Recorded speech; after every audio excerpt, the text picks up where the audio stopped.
tahmid, tasbih, mata syakur kita panjatkan kehadirat Allah Subhanahu wa taala yang mana selalu senantiasa mencurahkan nikmat karunia-Nya kepada kita, dan yaitu salah satunya diberikan kesempatan kepada kita yaitu hidup, diberikan kesehatan, dan yaitu dilengkapkan dengan iman, Islam serta hidayah oleh Allah Subhanahu wa taala. Jadi mudah-mudahan iman Islam ini bisa kita pertahankan, bahkan semakin subur di dalam kehidupan kita ini, sehingga memicu untuk yaitu semangat di dalam beribadah kepada Allah Subhanahu wa taala. Dengan iman dan Islam yang ada, maka terbimbinglah kita di dalam kehidupan ini, dituntun oleh Allah Subhanahu wa taala, sehingga yaitu selamat di dunia, bahagia di akhirat. Salawat beriring salam semoga Allah curahkan ke pangkuan Nabi besar Nabi kita Muhammad sallallahu alaihi wasallam. Allahumma shalli wa sallim wa barik alaihi. Untuk usul kepada Allah, sampai kepada Allah, jalan satu-satunya dengan yaitu melalui mengikuti daripada apa yang disunahkan oleh Nabi. Qul in kuntum tuhibbunallah fattabi'uni. Katakan oleh engkau wahai Muhammad kepada umatmu, ya, jika engkau mencintai Allah, benar-benar yaitu cinta kepada Allah, maka ikuti aku, yaitu ikuti sunnah-sunnah Nabi. Jadi orang yang banyak bersalawat kepada Nabi, inilah kunci daripada diterimanya amal ibadah, kunci yaitu mudah mendapatkan syafaat kelak di hari akhirat. Mudah-mudahan kitalah orangnya. Allahumma shalli wa sallim wa barik alaihi.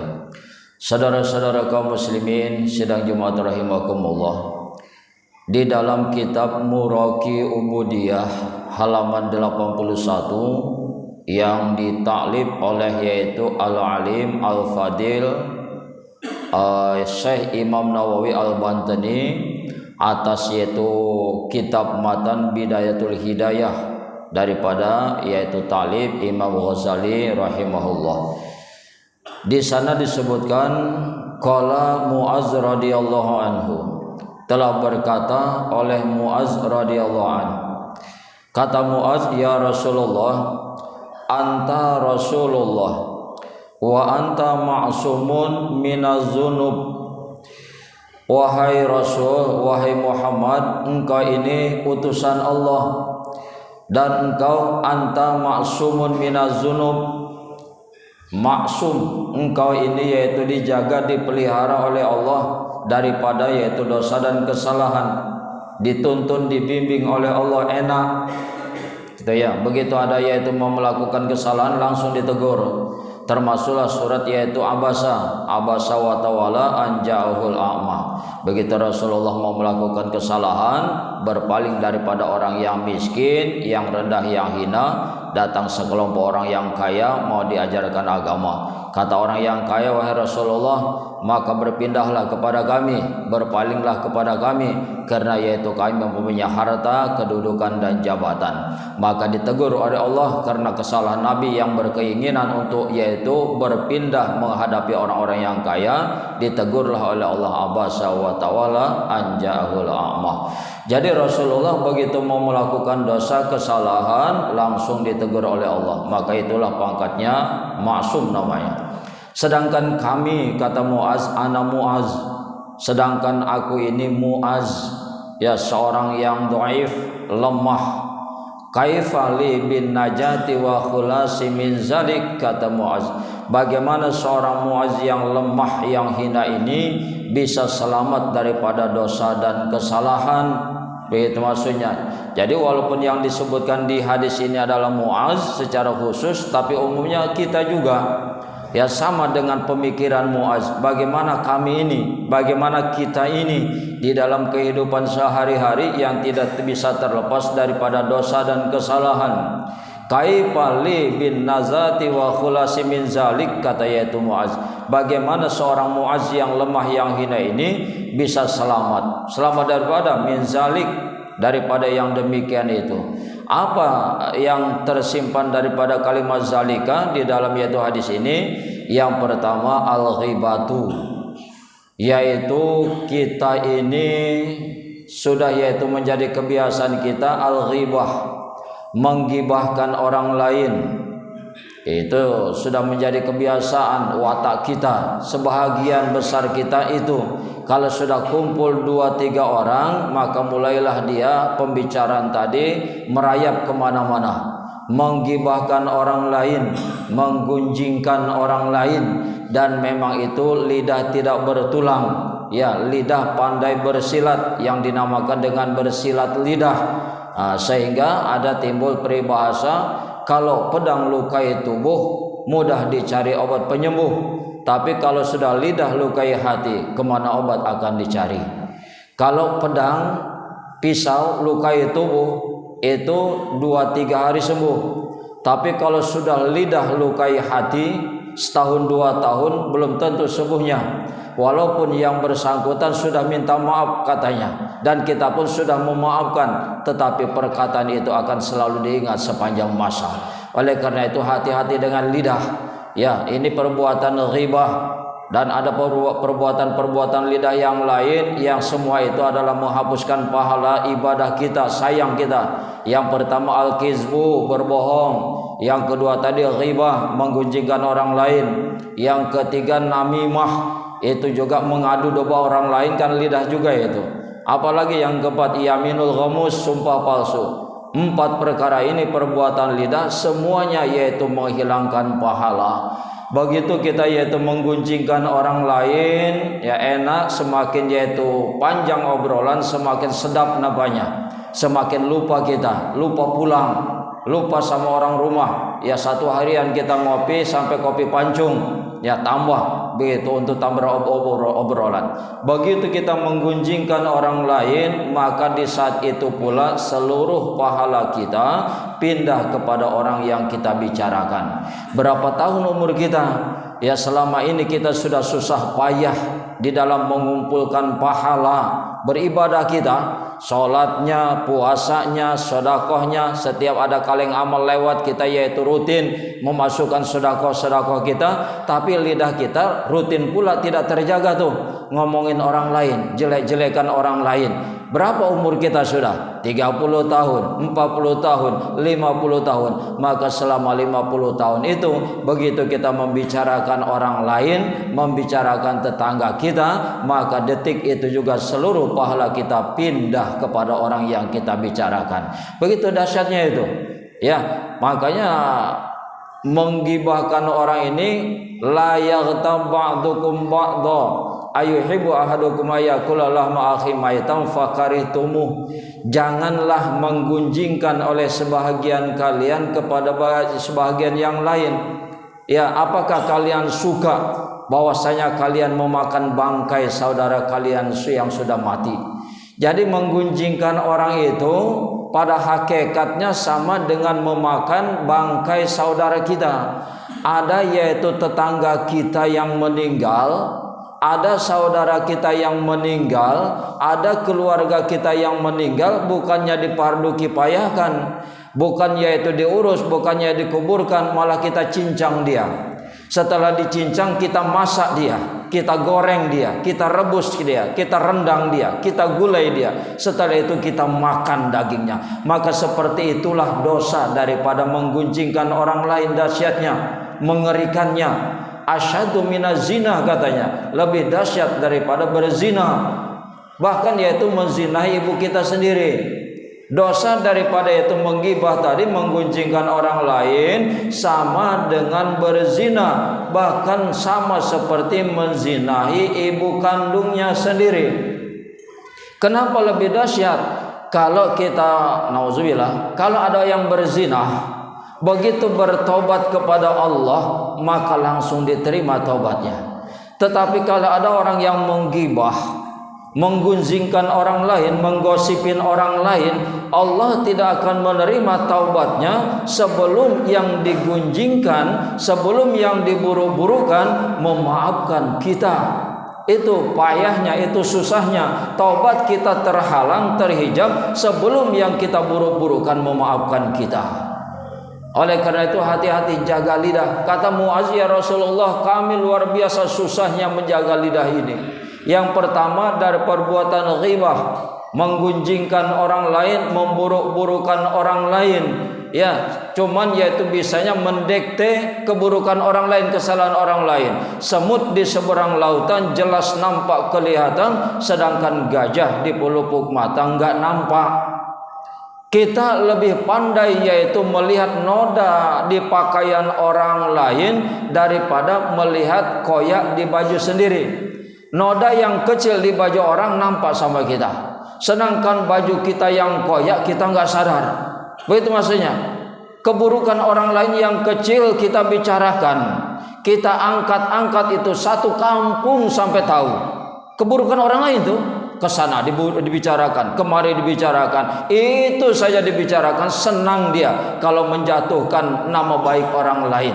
Sedangkan keburukannya yang besar nggak sadar dia, nggak pernah istilahnya membenahi diri, yang mengoreksi dirinya. Ini adalah perbuatan yang sangat yaitu membahayakan tentang ibadah kita, sehingga datang kepada Allah nanti kita dalam keadaan muflis. Apa itu muflis? Bangkrut. Kata Rasulullah, wahai sahabatku, atadruna minal muflis? Tahukah kalian orang yang bangkrut? Kata sahabat, menurut kami yang bangkrut itu ya Rasulullah yang enggak punya duit, yang enggak punya uang. Itu yang bangkrut. Kata Rasulullah, tidak. Dia kaya, jabatannya tinggi, harta berlimpah, tapi nanti datang ke hadapan Allah selain membawa pahala puasanya bergunung-gunung, pahala sholatnya bergunung-gunung, pahala hajinya bergunung-gunung, tapi di sisi lain pernah dia menyakiti orang lain, pernah dia memburuk-burukan orang lain, maka yaitu pahala sholatnya habis dipakai bayar untuk yaitu menjelek-jelekan orang lain tadi. Itulah orang yang bangkrut nanti di akhirat. Nauzubillah. Yang kedua, kata yaitu Muaz, kami tidak bisa terlepas ya Rasulullah daripada wal fakhri. Apa itu wal fakhri? Sombong dan angkuh terhadap harta kekayaan, dan yaitu sombong dan angkuh terhadap jabatan dan kedudukan. Ini juga jadi penyakit sebetulnya, watak sebahagian besar daripada manusia. Kalau sudah yaitu dititipkan harta kekayaan oleh Allah, maka dia lupa kacang akan kulitnya. Ya, dulu dia yaitu meminta kepada Allah, memelas-melas kepada Allah, mengingat Allah dalam keadaan duduk, berdiri dan sambil tidur. Ya Allah, ya Allah, ya Allah. Begitu diberikan harta dan kekayaan, tiba-tiba yaitu lupa, semakin jauh daripada agama dan timbul yaitu sombong dan angkuhnya.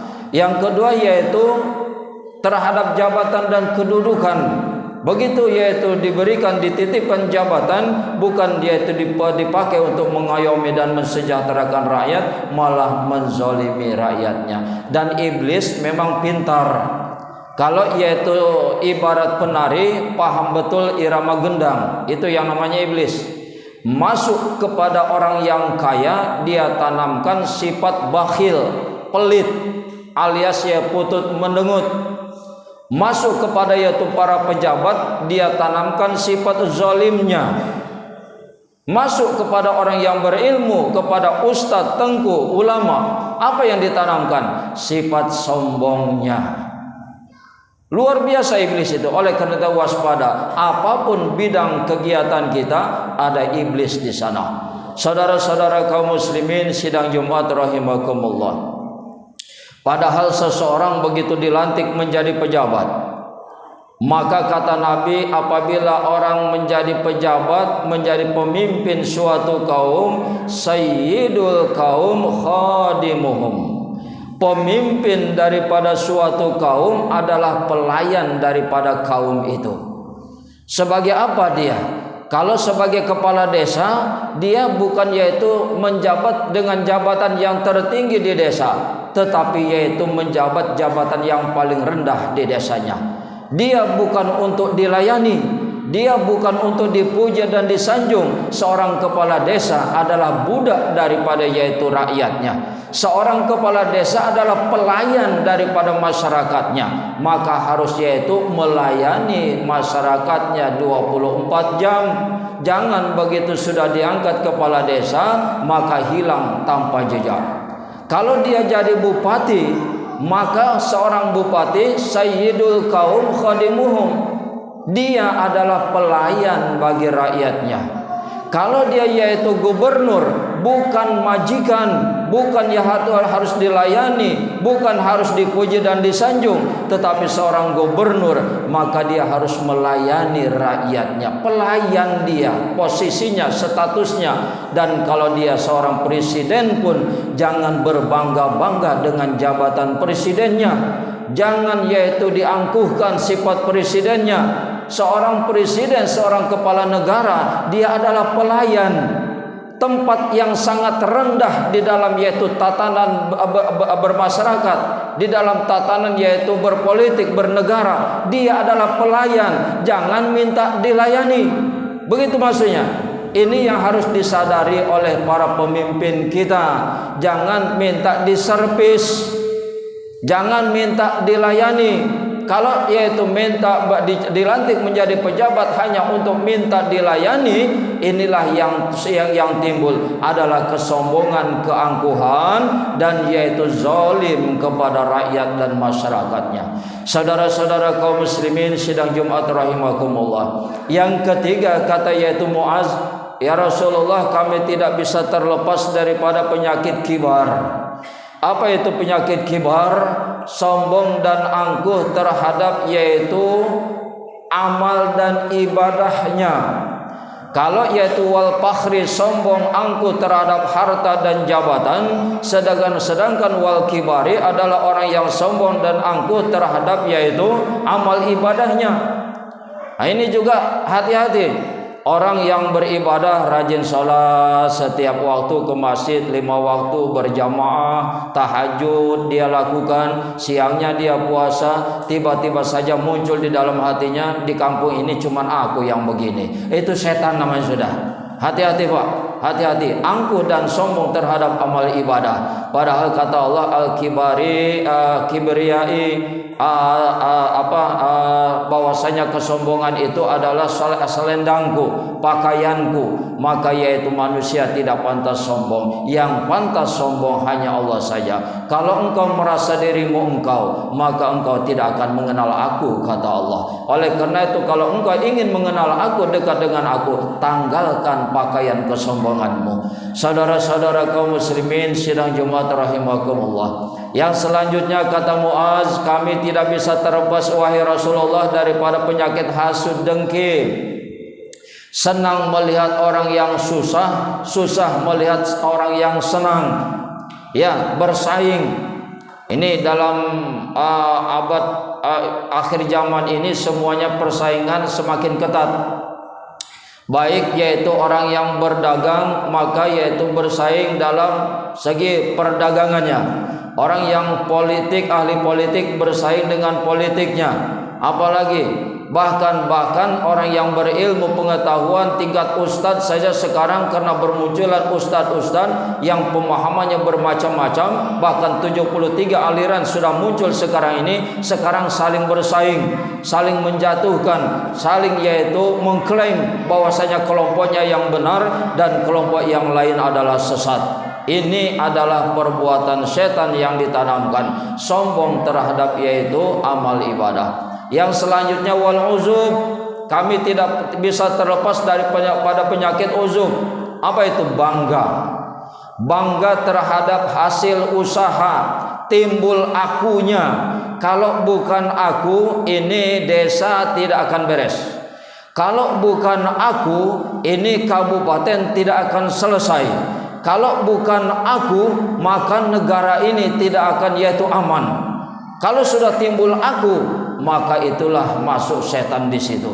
Saudara-saudara kaum muslimin rahimakumullah. Kata Rasulullah, wahai Muaz, kalau mau engkau ingin selamat daripada itu, sudah tahu jelas-jelas engkau bahwasanya lidah itu berbahaya, hafiz lisanaka minal waqiyah. Jagalah lidahmu itu. Ya, daripada apa? Daripada menjatuhkan orang lain, minal ghibati, daripada menggunjingkan orang lain, memburuk-burukan orang lain. Wala tuzakin nafsaka bizammihim. Jangan engkau yaitu membersihkan dirimu dengan mencela orang lain.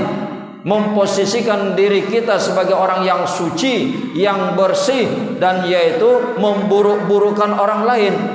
Apalagi wala tarfa'u nafsaka biwada'ihim, jangan engkau mengangkat dirimu menjadi tinggi seakan-akan dan yaitu merendahkan orang lain. Ini watak sebahagian manusia, suka yaitu menganggap dirinya bersih dan suci dengan memburuk-burukan orang lain, dengan menjelek-jelekan orang lain, dan mengangkat dirinya, memuji-muji dirinya dengan menjatuhkan orang lain. Wala tumazikun nas bilisanika patumazikuka kilabun nar yaumal qiyamah, dan jangan engkau mengoyak-ngoyak hati manusia wahai Muaz dengan lidahmu. Kalau itu engkau lakukan, maka di hari akhirat nanti engkau akan dikoyak-koyak oleh anjing-anjing neraka. Apa itu mengoyak manusia? Menyakiti hati orang lain, membuat sedih hati orang lain, membuat remuk hati orang lain dengan lidahnya yang tajam, sehingga hancur karirnya, hancur namanya yaitu di kampungnya itu, dijelek-jelekan oleh lidahnya, membuat hatinya menangis, menjerit karena itu. Maka kalau itu menjadi adatmu, sifatmu, kelakuanmu, maka hati-hati Muaz, di hari kiamat nanti badanmu itu, hatimu itu akan dikoyak-koyak oleh anjing-anjing neraka. Lalu kata Muaz, bagaimana ya Rasulullah kuncinya, rahasianya? Kata Rasulullah, kuncinya yaitu mudah saja. Camkan ini baik-baik Muaz. Pesan kepada Muaz secara khusus, dan pesan ini tentunya kepada kita. Apa pesan Rasulullah terakhir untuk menutup pesannya? Kata Rasulullah, wahai Muaz, kalau engkau ingin selamat daripada itu semua, antuhiban nas ma tuhibbu li nafsik wa takraha lahum ma takrahu li nafsik. Ini Pak kunci hidup. Ini yang harus kita pegang di dalam kehidupan supaya yaitu selamat di dunia, bahagia di akhirat. Semoga hisaban amal kita ringan, walaupun hisablah nanti dengan hisaban yang seringan-ringannya. Apa kunci resep kehidupan? Kata Nabi, wahai Muad, kuncinya untuk selamat daripada itu semua mudah sebetulnya. Apa itu? Antuhiban nas ma tuhibbu li nafsik. Bahwasanya cintailah manusia, cintailah yaitu masyarakat, cintailah yaitu tetanggamu, cintailah orang lain, ma tuhibbu li nafsik, sebagaimana engkau mencintai dirimu sendiri. Cintailah orang lain sebagaimana mencintai dirimu sendiri. Cintailah tetanggamu sebagaimana engkau mencintai dirimu sendiri. Apa saja yang orang lain dilakukan kepadamu, apa saja perbuatan yang dilakukan oleh orang lain kepadamu membuat hatimu senang, membuat hatimu gembira, maka bolehlah lakukan itu kepada orang lain. Begitu maksudnya. Kalau perbuatan itu dilakukan oleh orang lain kepada kita, senang kita, gembira kita, bolehlah perbuatan itu kita lakukan juga kepada orang lain. Tetapi watakrahu lahum ma takrahu li nafsik. Bencilah manusia, bencilah orang lain, bencilah tetanggamu sebagaimana engkau membenci dirimu sendiri. Apa saja perbuatan yang apabila diperbuat yang dilakukan oleh orang lain kepada kita membuat hati kita marah, membuat hati kita benci, membuat hati kita tidak senang, maka janganlah kita perbuat itu kepada orang lain juga. Kan mudah itu. Jadi standarnya diri kita ini, standarnya hati kita. Apa saja yang bisa membuat hati orang lain senang, maka perbuatlah itu kepada orang lain.